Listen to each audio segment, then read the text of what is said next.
جب اللہ کا کرم ہو جاتا ہے تو وسیلے بھی بن جاتے ہیں اور مانگنے کا طریقہ بھی آ جاتا ہے۔ السلام علیکم guys, welcome back to my channel. کیسے ہیں آپ سب لوگ؟ آئی ہوپ آپ سب لوگ ٹھیک ٹھاک ہوں گے اور ایمان کی بہت اچھی سی حالت میں ہوں گے۔ تو چلیں جی، آپ کو لے کے چلتی ہوں اپنے ساتھ، فالو مائی روٹین۔ اور آج کافی زیادہ کام کرنے تھے تو میں نے سوچا کہ چلیں تھوڑی اپنے کام کر لیتے ہوں، تھوڑی آپ سے باتیں کر لیتی ہوں۔ تو ایسا ہوتا ہے نا کہ کبھی کبھی لائف میں آپ کو کچھ ایسی چیزیں ہوتی ہیں، کچھ ایسے لوگ ہوتے ہیں جو آپ کو موٹیویشن دیتے ہیں، کچھ ایسا ہوتا ہے نا، وسیلہ کوئی بن جاتا ہے، کچھ نہ کچھ آپ کے لیے اللہ پاک نے بہتر سوچا ہوا ہوتا ہے۔ تو ایسے بہت سارے کام ہوتے ہیں آپ کی لائف میں، آپ کے ارد گرد ایسی بہت ساری چیزیں ہوتی ہیں جو آپ کو مشکل لگ رہی ہوتی ہیں، لیکن وہ آپ کو مشکل لگ رہی ہوتی ہیں۔ اللہ کے نزدیک ان چیزوں کی، ان کاموں کی کوئی حیثیت نہیں ہوتی۔ مطلب ساری چیزیں جو ہے نا اللہ کے کن کی محتاج ہیں، اگر اللہ کہے کن تو ساری چیزیں ہو جاتی ہیں۔ تو ایسا ہوتا ہے نا کہ بہت سارے لوگ آپ کے ارد گرد ہوتے ہیں، بہت ساری چیزیں ایسی ہوتی ہیں اور آپ کو دیکھ کے لگتا ہے کہ ان کی لائف میں ساری چیزیں پرفیکٹ ہیں۔ لائک آپ آن اسکرین بہت ساری چیزیں دیکھتے ہیں، آپ اپنے ارد گرد رشتہ داروں میں، دوستوں میں، تو آپ کو یہی فیل ہوتا ہے، لیکن ایسا نہیں ہوتا۔ مطلب ضروری نہیں ہے کہ ہر کوئی بندہ آپ کے ساتھ اپنی ساری پرابلم شیئر کرے اور آپ کو بتائے کہ ہاں جی ہماری لائف میں یہ بھی ہو رہا ہے، وہ بھی ہو رہا ہے۔ اوبویسلی ہر بندہ اپنے اپنے حصے کے جو ہے نا آزمائشیں دیکھ رہا ہوتا ہے، ہر بندہ اپنے حصے کی جو ہے نا کچھ نہ کچھ چیزیں ان کی لائف میں ایسی ہوتی ہیں۔ تو خیر اس میں یہ ہوتا ہے نا کہ اگر اس کے لیے سب سے زیادہ ضروری چیز جو ہے نا، آپ اللہ پاک سے اپنی دعا مانگتے رہیں، اللہ پاک سے توبہ کرتے رہیں، استغفار کرتے رہیں، جتنا ہو سکے آپ جو ہے نا استغفار پڑھیں۔ اچھا میں آپ کو اتنے مزے کی بات بتاؤں، آج سے تقریباً 1 سال پہلے کی بات ہے۔ تو میرے گھر جو ہے نا میری ایک فرینڈ آئی، ٹھیک ہے، وہ کالج کی فرینڈ، بہت پرانی فرینڈ اور بہت اچھی فرینڈ ہے۔ تو خیر آپ کی لائف میں ہوتے ہیں کوئی ایسے لوگ ہوتے ہیں جو آپ کو گائیڈ کرتے ہیں مطلب وہی جو سٹارٹ میں نے بات کی نا کہ جب اللہ کا کرم ہوتا ہے تو وسیلے بھی بن جاتے ہیں اور مانگنے کا طریقہ بھی آ جاتا ہے۔ تو اس نے مجھے کہا کہ مطلب ایسی جیسے باتوں باتوں میں باتیں ہو جاتی ہیں، میں کچھ باتیں میں اپنی کہوں گی، کچھ باتیں وہ اپنی کہے گی۔ تو اس نے مجھے کہا کہ میری لائف میں اتنی مطلب ظاہر پرابلمس تھی، اس کی ایک بیٹی تھی، اس کے بعد 5 سال تک اس کے گھر میں کوئی بچے نہیں تھے۔ تو کہتی ہے کہ میں اس دوران جو ہے نا میں عمرہ پہ چلی گئی، تو وہاں پہ کسی لڑکی سے یا کسی عورت سے اس کی دوستی ہوئی، تو اس نے مجھے بتایا کہ تم نا استغفار پڑھا کرو، استغفر اللہ ربی، استغفر اللہ ربی، کثرت سے پڑھو، مطلب دن رات جتنا پڑھ سکتی ہو۔ اور بہت سارے لوگ کہتے ہیں کہ اس ٹائم پڑھیں، اس کے بعد اتنے دفعہ پڑھیں، لیکن اس کے ساتھ کیا حساب کی جو آپ کو بے حساب دیتا ہے، مطلب اللہ کے ساتھ کیا حساب کر کے ہم نے تسبیح پڑھنی ہے یا اس کا نام حساب کے ساتھ کبھی نہیں پڑھنا۔ اب ہوتا ہے نا کہ اگر آپ ڈرائیو کر رہے ہیں پڑھتے رہیں، آپ سونے کے لیے بیڈ پہ جاتے ہیں استغفر اللہ پڑھتے جائیں، اٹھتے ہیں تب استغفار پڑھیں، مطلب جتنی دفعہ آپ کو موقع ملتا ہے، ظاہر ہے یہ تو بہت اچھی بات ہے کہ آپ کی زبان اللہ کا ذکر کر رہی ہے، اللہ سے معافیاں مانگ رہی ہے، ورنہ تو مطلب اتنی اور چیزیں کرتے ہیں۔ تو اس چیز میں اگر اپنا دل لگائیں، کیونکہ اللہ کی محبت جو ہے نا انسان کو بہت کیا کہتے ہیں خاک سے خاص بنا دیتی ہے۔ تو مطلب بندوں کے لیے ہم اتنا زیادہ کوشش کرتے ہیں ان کو خوش کرنے کے لیے، لیکن وہی بات ہے کہ اگر ہم اپنا دل اللہ کے ساتھ لگا لیں، ہم اپنی امیدیں اللہ کے ساتھ لگا لیں، تو پھر جو ہے نا کسی اور چیز کی کوئی مطلب وہی نہیں رہتی، وقت حیثیت ہی نہیں رہتی، مطلب آپ کی ساری چیزیں ہو جاتی ہیں۔ تو خیر وہی بات ہے نا کہ ہمیشہ میرے ساتھ بھی ایسا ہوتا تھا کہ کبھی ہوتا ہے نا کہ انسان بڑی انگزائٹی ہوتی ہے بہت زیادہ، سم ٹائمز بندے کو لگتا ہے کہ ایسا کچھ ہونے والا ہے، ایسا کچھ ہو جائے گا، اسپیشلی جب آپ کے اپنے گھر والے، آپ کے بہن بھائی، آپ کے ماں باپ آپ سے دور ہوتے ہیں،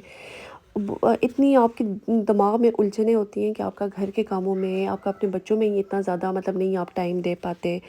تو خیر جب سے اس نے مجھے بتایا کہ نا تم اس طرح استغفار پڑھا کرو، تو جب سے میں استغفار کثرت سے پڑھ رہی ہوں، الحمد للہ لائف میں اتنی پازیٹیو چینجز آپ کو فیل ہوتی ہیں نا کہ آپ کو لگتا ہے کہ آپ کا دل دماغ ہلکا ہو گیا ہے، آپ کے کام ہو رہے ہیں، آپ کے کاموں میں آسانیاں ہو رہی ہیں، بے شک آپ کی مشکلات آ رہی ہیں، لیکن اللہ پاک ان کو ایسے سولو کر لیتا ہے کہ آپ حیران رہ جاتے ہیں کہ یہ کیسے ہو گیا۔ مطلب جیسے اگر کوئی بھی بڑی پرابلم آتی ہے نا تو آپ کو ایسا لگتا ہے کہ ہم اس سے کیسے نکلیں گے، لیکن پھر وہی بات ہے کہ اللہ پاک ہے نا کہ ہر چیز اللہ کی محتاج ہے، اللہ کی کن کی محتاج ہے۔ تو بس آپ کی لائف میں بہت پازیٹیو، اور میری لائف میں بہت پازیٹیو چینجز آئی ہیں الحمدللہ اس سے، کہ اللہ پاک اتنی آپ پہ کرم کرتا ہے کہ آپ سوچ بھی نہیں سکتے۔ تو خیر سم ٹائمز ایسا ہوتا ہے نا کہ اگر ہم معافیاں مانگیں، ہم دعائیں مانگیں، تو ہم بڑے نا امید ہو جاتے ہیں کہ اللہ پاک نے اتنی دعائیں مانگی تھی، اتنے نوافل پڑھے، پھر بھی اللہ پاک نے ہماری دعائیں قبول نہیں کی۔ لیکن وہی بات ہے نا کہ اللہ پاک کو بہتر پتہ ہے کہ اللہ پاک نے آپ کی کون سی دعا قبول کرنی ہے، کس ٹائم کرنی ہے۔ ظاہر ہے اب دعا کی قبولیت کا بھی کوئی خاص وقت ہوتا ہے، بہت ساری ایسی دعائیں بہت جلدی قبول ہو جاتی ہیں، کچھ بہت دیر سے ہوتی ہیں اور کچھ نہیں بھی ہوتی، تو اس میں اللہ کی بہتری ہوتی ہے، جو مطلب ہمیں نہیں پتہ کہ ہمارے لیے کیا بہتر ہے، لیکن آبویسلی اللہ نے سب کچھ پلان کیا ہوا ہے۔ ایک ہم یہاں پہ بیٹھ کے اپنے لیے اتنی پلاننگ کرتے ہیں، لیکن ایک اللہ اوپر بیٹھا ہوا ہے، تو وہ کہتے ہیں نا he is best of the planners. تو بس وہی بات ہے کہ اللہ پہ آپ کا کامل یقین ہونا چاہیے۔ تو باقی تو چیزیں ظاہر لائف میں لگی رہتی ہیں، پرابلم لائف کسی کی بھی پرفیکٹ نہیں ہوتی۔ اب بہت سارے لوگ یہ سن کے ریلیٹ کر پاتے ہوں گے، ہر بندے کی لائف میں کسی کو اولاد کی ٹینشن، کسی کو فائنینشیل پرابلم، کسی کو مینٹل پرابلمس، کسی کو ہیلتھ پرابلمس، ہر طرح کے پرابلمس ہوتے ہیں لائف میں۔ تو خیر ہم کسی کو بھی دیکھ کے جج نہیں کر سکتے، یہ بندہ تو بڑا خوش ہے، اس کی لائف میں کوئی پرابلم ہی نہیں ہے، یا اس کے پاس بڑا پیسہ ہے، تو پیسے کے بعد تو ایسا ہو ہی نہیں سکتا کہ کوئی پرابلم ہو۔ تو بس دعا کرتے رہنا چاہیے کہ اللہ پاک ہماری مشکلات آسان کرے، اللہ پاک ہماری لائف کو ایزی کرے، اور اللہ پاک ہمیں جو ہے نا نماز کا پابند بنائے۔ تو مجھے لگتا ہے کہ جتنا آپ اللہ کے قریب ہوں گے، آپ کی لائف سے پرابلمس اتنی ہی دور بھاگیں گی۔ تو خیر گائز، آج جو ہے نا یہ کچھ کام شام کرنے تھے، آج میں نے سوچا کہ بیڈنگ وغیرہ بھی چینج کر لیتی ہوں۔ میں نے ڈویٹ چینج کی تھی، بیسیکلی ہماری ڈبل ڈویٹ تھی، اور ہمیں جو ہے نا کنگ سائز ڈویٹ کی بہت ضرورت تھی، لیکن وہی بات ہے نا کہ جب آپ چیزیں چینج کرتے ہیں سوچتے ہیں تو اس میں بھی ٹائم لگ جاتا ہے، یہ کرو وہ کرو۔ تو خیر دن میں جو ہے نا میں نے اچار گوشت بنایا تھا، اور اس کے ساتھ روٹی شوٹی ہو گئی، اور پھر میں نے شام میں سوچا کہ چلو بچے اب روٹی کے ساتھ ابھی نہیں کھائیں گے شام میں، تو ایسا کرتی ہوں کہ چپلی کباب بنا لیتی ہوں، کیونکہ اگر دن میں روٹی کے ساتھ سالن کھا لیا تو مجھے لگتا ہے بچے دوسرے ٹائم جو ہے نا وہ ہضم نہیں کر پاتے۔